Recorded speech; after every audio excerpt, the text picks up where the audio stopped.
equity in these outcomes.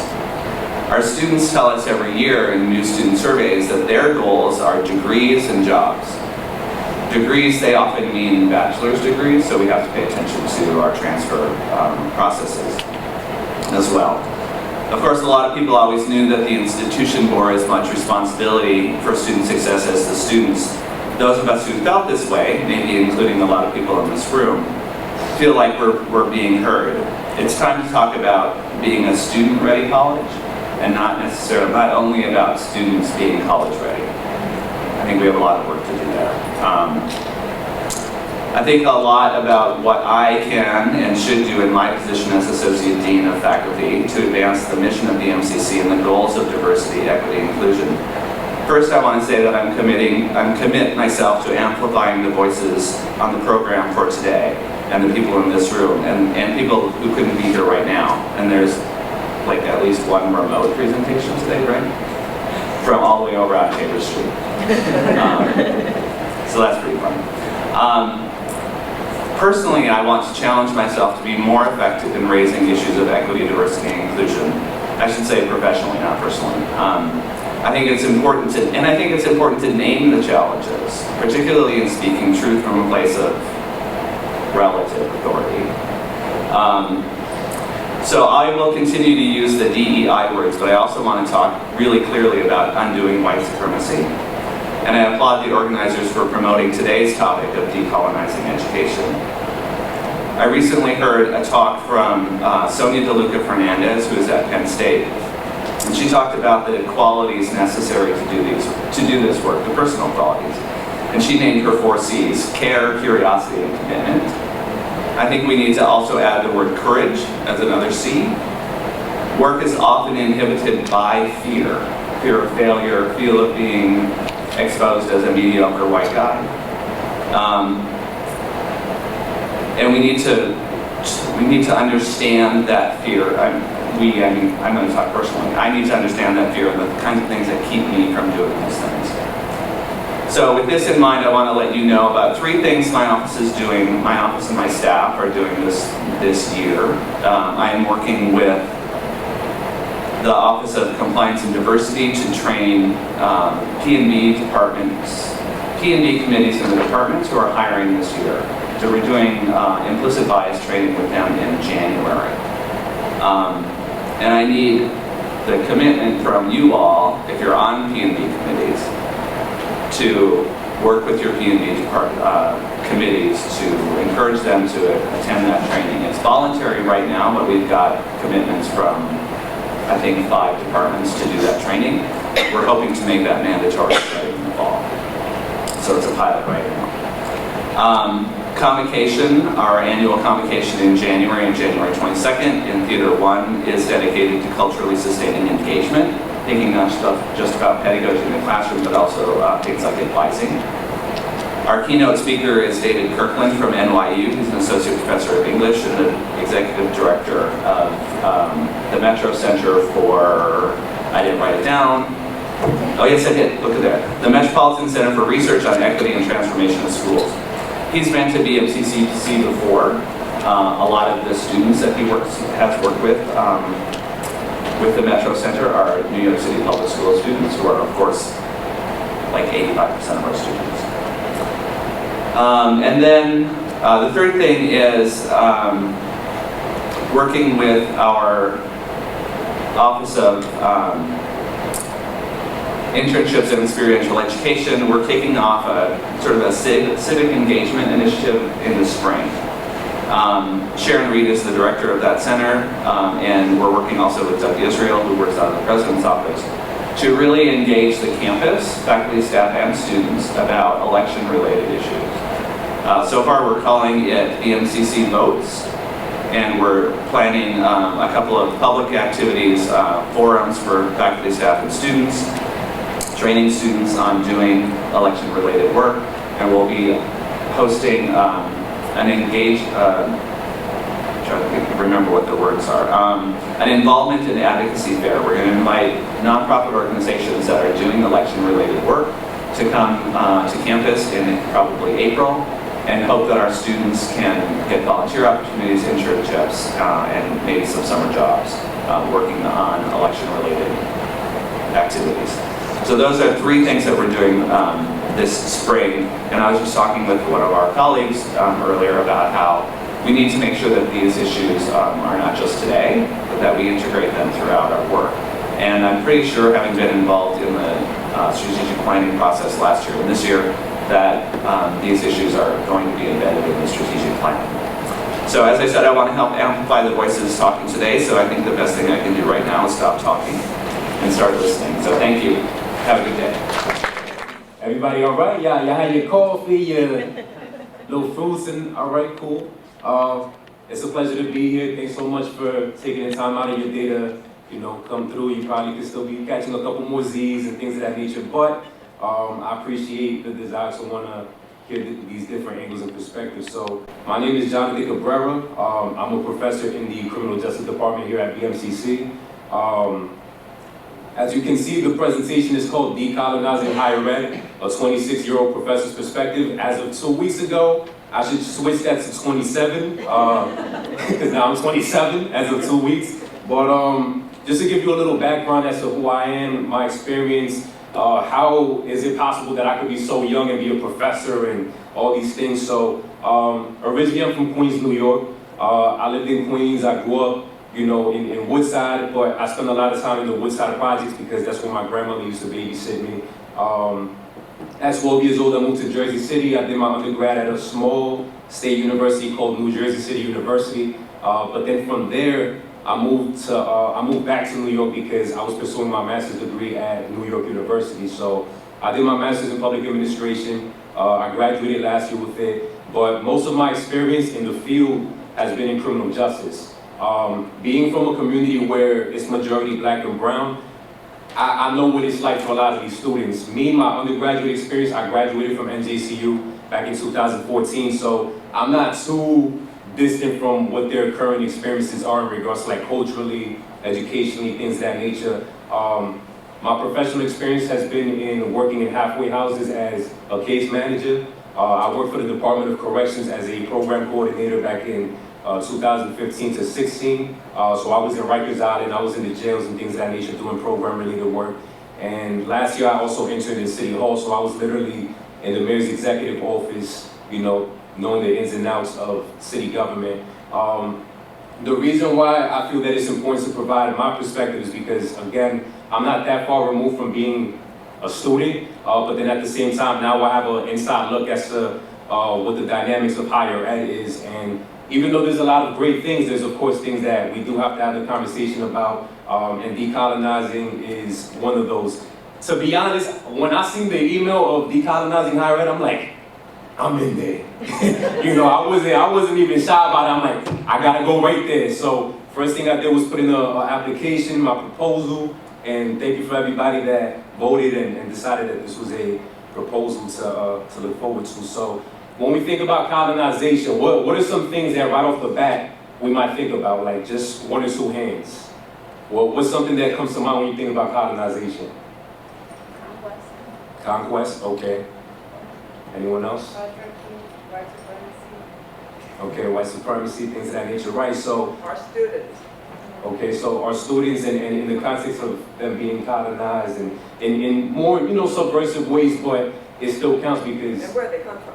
Exactly, and the environment, because having worked in the field of criminal justice, like, there's things that are overtly racist, essentially, but we don't really realize it because we haven't delved into it. Like this idea of mass incarceration or the war on drugs. Anybody that followed that, they already know it wasn't necessarily a war on drugs, it was a war on black and brown people, right? And that was outwardly stated by the Reagan administration and Nixon's parties and things of that nature. When we think of colonization, there's different definitions that we could go by when it comes to Webster's dictionary, but the definition we're going to go by is number 3. It's to infiltrate with usually subversive militants for propaganda and strategy purposes. Now, subversive is very important to understand here because it's not necessarily something that comes at you like a storm, right? It's not something that just sweeps you right off your feet and it's like, oh my God, I'm in the midst of this tornado. No, it starts off as maybe little gusts of wind, right? The temperature gets a little humid, it gets a little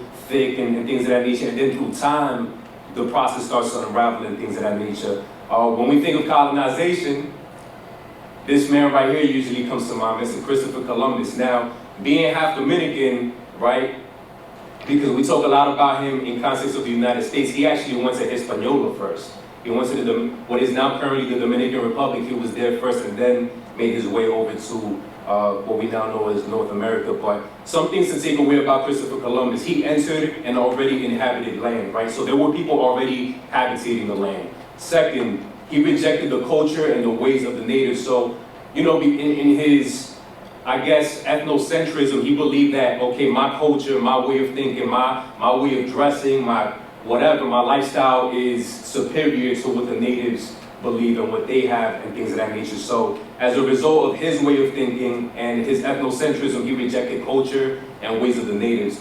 As a result of that, he ended up forcing the natives to subject themselves to his customs, to his ideas, things of that nature. And then, of course, that ended up leading to the demise of the natives, because at that point, the spread of disease, homicide, rape, things of that nature, those started taking effect. Now, the question here is, how does this apply to higher ed? Okay? And this is where it gets a little dicey, because I'm just giving my perspective, right? This is my opinion. This is me coming from the perspective of, I was just a student as an undergrad in 2014, okay? And now I'm having studied different aspects of pedagogy and things of that nature. I'm putting the pieces together. It's not a complete picture, but it's the picture that I have currently. So when we think of higher ed, how do we think about decolonizing? So number one, I would say with standardized tests. Now, what is a standardized test? You're talking about any form of a test that pretty much requires all test takers to answer the same questions or a selection of questions, basically from the common bank of questions. So we might be kind of confused, like, why would you say standardized tests, right? Like, everybody has the same opportunity, everybody has the ability to get the answers right as long as they study. This is what the issue is. When we think about standardized testing, even though you can go back even to Asian history, you know, in China, things of that nature, where they used to use tests to basically elect their kings and things of that nature, the reality is that there is a racist origin specifically here in the US in regards to standardized testing. As the US absorbed millions of immigrants from Europe beginning in the 19th centuries, the day's leading social scientists, many of them being white Anglo-Saxon Protestants, were concerned with the infiltration of non-whites in the nation's public schools. So you had a lot of individuals in the fields of the different sciences that they were looking at this influx of immigration. You had the Irish, the Polish, the Italians, basically European immigrants that essentially the people inhabiting the US at the time are descendants of. They had an issue with this influx of immigration because they felt that it was going to deteriorate the overall intelligence level of the United States. Now, when we think about a specific standardized test, there's this individual called Carl Brigham. He was a psychology professor at Princeton University. He helped in developing the aptitude test for the Army during World War I, which, if we know just a little bit of the history of that, these tests were essentially made to segregate white soldiers from black soldiers. And then on top of that, he was also the creator of the SAT exams for the College Board.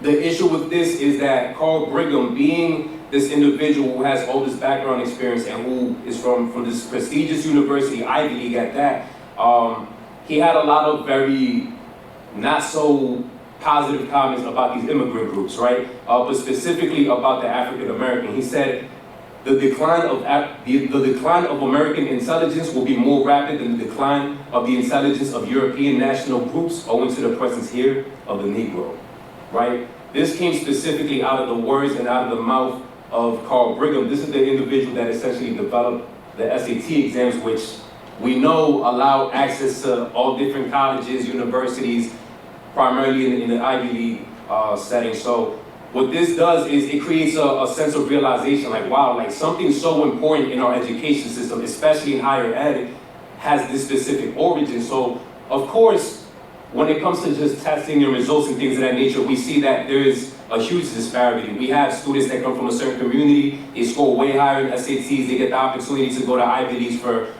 free, full ride, all that. The only way that really a black and brown person makes it to certain schools is if they're on a football scholarship, basketball, something of that nature. And unfortunately, he wasn't the only person that felt like this. Robert Urich. He was the president of the American Psychological Association, so the APA. You know that format that you tell your students, hey, I wanted an APA format, that organization, right? He was the president of the APA and a professor at Harvard University and later at Yale University. And he stated in the foreword to Brigham's book, the author presents not theories or opinions, but facts. It behooves us to consider their reliability and their meaning, for no one of us as a citizen can afford to ignore the menace of race deterioration or the evident relations of immigration to national progress and welfare. So you had basically the president of a psychology association that's supposed to remove trauma, is essentially inducing it, right? And working in these two Ivy League universities, this is just his approval of what Carl Brigham said in regards to just the deterioration of race and things of that nature. So that's one way to think about it. So when we think about standardized tests, I'm not saying do away with standardized tests completely, right? Because there's probably ways you can maneuver and finagle and things of that nature. But it's important to keep into account that when you provide a test to your student, are you re-engaging in trauma? Are you re-engaging in a fear and a phobia and an anxiety that they already have, because for so long in their life, they were never good test takers because their school didn't prepare them. When they were being told about college, or you gotta take the SAT exams, this and that, they weren't ready for it, right? We already know that inner city students, they probably don't have access to practice tests and exams and things of that nature prior to even taking the SAT, so they're led to believe that they're just incompetent, you know, and I'm speaking as being one of those students, you know, so, and that says a lot because I went from being a student that was in the inner cities, when I lived in Jersey for a bit, and when I applied for NYU, my city's high school graduation rate was just under 70%.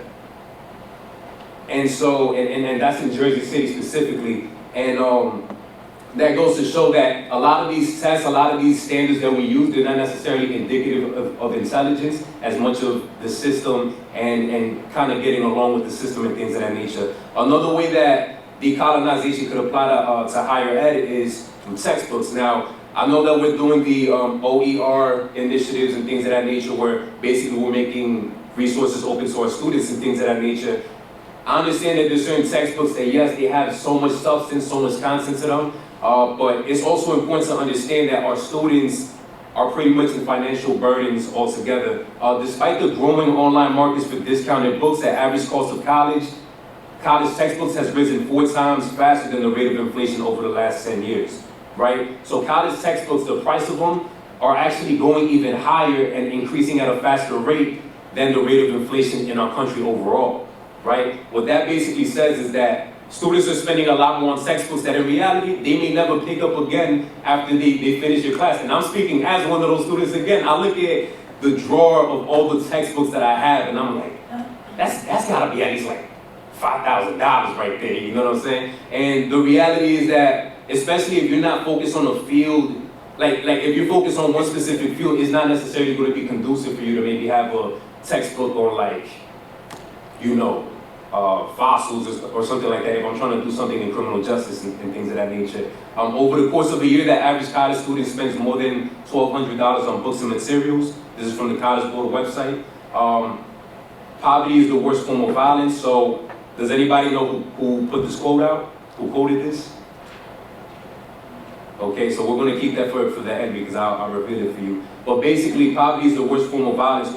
We'll get into that definition at the end, but we can see basically the disparity between white students and African American students. So you have, in the process of 12 years after college and things of that nature, the majority of, well, I'm not going to say the majority, but you have a higher percentage of white or Caucasian students who are able to actually pay off the student debt, while 12 years later, you still have African American students struggling. Even in regards to like the income to debt ratio, you have more African American students bearing this burden than white students. And the reality is this is just going to continue to get worse. The rise of tuition is just a continual one. In the late 80s, in the late 1980s, you actually had minimum wage being a possibility to at least pay and offset some of the costs of college tuition and things of that nature. We're far gone from that. It's no longer possible for you to actually support yourself paying for college and things of that nature with a part-time job. You actually have to get into a full-time job, or you just have to suck up the debt and basically hope that you can pay that off later. And when it comes to poverty, basically one of the main definitions, the state of one who lacks a usual or socially acceptable amount of money or material possessions. So that key term right there, socially acceptable, obviously that depends on each person. Each person has their own idea of what socially acceptable is, but generally a lot of people tend to think, okay, somebody that at least, they have some clothes on their back, they're able to buy their food and survive and things of that nature. And that quote comes from Gandhi, right?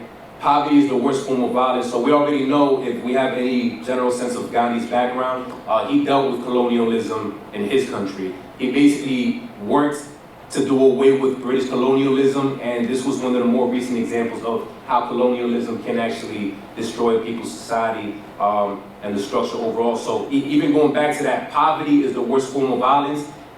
He's basically stating poverty is not an accidental thing, right? It's not something that just happened. It's not something that these individuals living in these inner cities put themselves in. It's something that was already structured for them even before they came into existence. So that's essentially the main focus of that. And some ways that we could potentially combat this is, okay, there's a whole lot of resources out there, right? We can of course get open resources via, accredited websites and things of that nature. Maybe even some scholarly articles and things of that nature. At the very least, we make it free and available for the students, but some other ways to engage students is through their own culture. So in the very beginning of the presentation, one thing that I put out there is Christopher Columbus rejected the culture of the natives and basically forced his own culture. One thing that will help our students tremendously is incorporating more of what they're familiar with, right? Because as the dean was just saying, when we think about our students and their success, we oftentimes say they're just not built for college. They're not understanding the material. They're not understanding this or that. But the reality is, we have to acknowledge where there's failures and where there's lack of effort on our end. If we're not meeting them halfway, if we're not introducing things that they're familiar with and that could assist them in regards to understanding material, it's not going to work out. Because the reality is, their strengths in many occasions happen to be culture, happens to be music, happens to be rap music, happens to be things of that nature. And honestly, and I'm speaking as having been one of those students, I don't see a problem with it. I benefited tremendously from, understanding a certain lesson and then putting it in, let's say, a poetic fashion. And honestly, those are the things that have actually lasted longer with me. So documentaries, movies, hip-hop, you don't have to obviously oversaturate your class with these things, but at least incorporating it in one lesson, two lessons, sprinkling it here and there. Another thing, giving your students options. You want to make sure that they actually feel like they have a say in their own education, right? So like me, I give reflections to my students. I said, look, you have to give me 10 reflections by the end of the semester. I have 20 plus classes that I have to do with this specific course. Pick whichever 10 classes you feel you want to do a reflection on. Those are the 10 that I'm going to grade, right? So instead of them having to do the reflection that I said, okay, I put this up, now you have to do that, I'm giving them options. They can work with 10 out of 20 plus different reflection options that they want to do. So it at least gives them a sense of, I feel a little empowered. I feel like I'm taking responsibility over my own life. Because options and choices, that's something that a lot of students never had, especially in the Black and brown community. If you have the opportunity to take your students out to trips, outside events, giving them that extra exposure, that of course is going to make a world of a difference. Because as somebody that worked for Rikers Island, the first week that I was inside of Rikers Island, as you can imagine, that's one of the more notorious jails in the country, in the world in general, right? I've never been incarcerated. I never spent a day in jail for any crime or anything of that nature. But for whatever reason, the first week that I was working in Rikers Island, I felt like I was there before. And the reason why I'm saying that is because after some time of thinking and reflecting, meditating, I said, wow, like, I think I know where this is going. High school. And I literally started thinking about like going through the metal detectors. I started thinking about like the guards patting me down and, the dim lighting and the reality is the personality of a lot of the guys that I met in Rikers Island that were detainees. These guys could have been my friends in high school. because a lot of them were on the football team, on the baseball team, basketball team, whatever. And the reality is, this isn't by accident. So students have been made to feel institutionalized and they don't even realize it. I didn't realize I was institutionalized until I worked in that setting. So of course, giving them exposure really helps out a lot. And then the last two things I would say is late assignments, extra credit, be open to those things. The reality is a lot of students are dealing with trauma and issues at home that we have absolutely no idea about. Latenesses, absences, you know, of course the students have to communicate certain things, but the reality is there's things that students do not feel comfortable communicating. If a student went through a death, a family death, if a student is going through homelessness, if a student is dealing with some kind of substance abuse related issue, that's not something that you just tell anybody. So the reality is we have to take those things into consideration, and we have to at least set it up in a way where students, when they look at the classroom dynamic, when they look at the syllabus, they can say, okay, I can see a couple of things here that actually catch my interest. You know, oh, there's a movie here, there's a documentary there, oh, there's a guest speaker here, wow, cool, you know. And it'll give them the opportunity to feel like, okay, I think I can actually succeed in this class. And then them being able to do that, to be able to have that perspective, they're going to stay in the class more than likely. It'll give them a better chance of staying in the class. And then at the end of the day, support the overall initiative of, you know, introducing healthy pedagogy and assisting them in whatever aspect of life they're in at the moment. So that's pretty much the presentation as the laptop just told me. I'd be happy to take any questions or any feedback that you may have, but overall, I hope that I at least was able to bring some kind of substance for y'all. All right. Thank you. Have a good one.